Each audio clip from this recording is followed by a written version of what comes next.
Hello, beautiful family. God bless you. Welcome, welcome to this devotional number 10 on the topic protected. We are reminding each other that God wants us to be protected. We are reminding each other that He can protect us. He promised to protect us. And we will also study what are the strategies the enemy wants to use to remove you from God's protection. But first, we are building in what God already promised. What did He say? One of the prayers of Paul in Ephesians is that God will open the eyes of our understanding. And that's a prayer that we need when it comes to our protection. Because just because you see people are coming against you does not mean that you're alone. Just because you see that there are situations around you does not mean you're alone. And I want you to see this story. And I pray that we will make it a practice to tell the Lord, open the eyes of my heart to see that more are for me than those that are against me. I want you to see this with me in 2 Kings chapter 6, starting in verse 14. 6:14.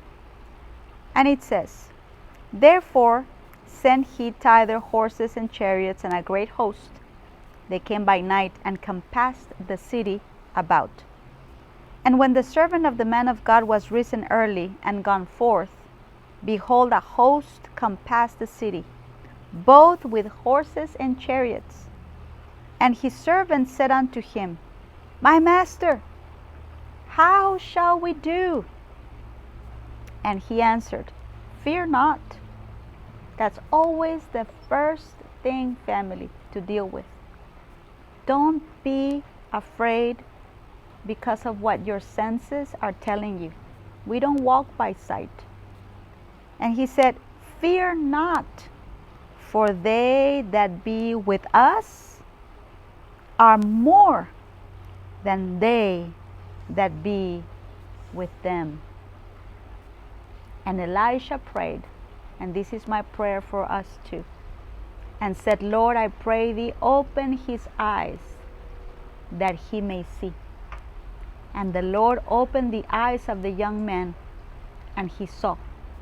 And behold, the mountain was full of horses and chariots of fire around about Elisha. And I can imagine that servant coming back to his master and saying, I'm okay now. I see. Let's drink some coffee instead of being so anxious about our surroundings. Don't be afraid. There's more for you than those against you. Just because you don't see angels doesn't mean they're not there. Just because you don't see God's protection doesn't mean it's not there. Talk like you know you're protected. That's what faith does. Thank you so much, family. And if you would like to sow a seed to Wisdom for Winning Church, you can by going through PayPal or Zelle. The email is pastoranna@wisdomforwinningchurch.tv or Cash App, Wisdom 4 Winning. Thank you for listening and have a blessed day.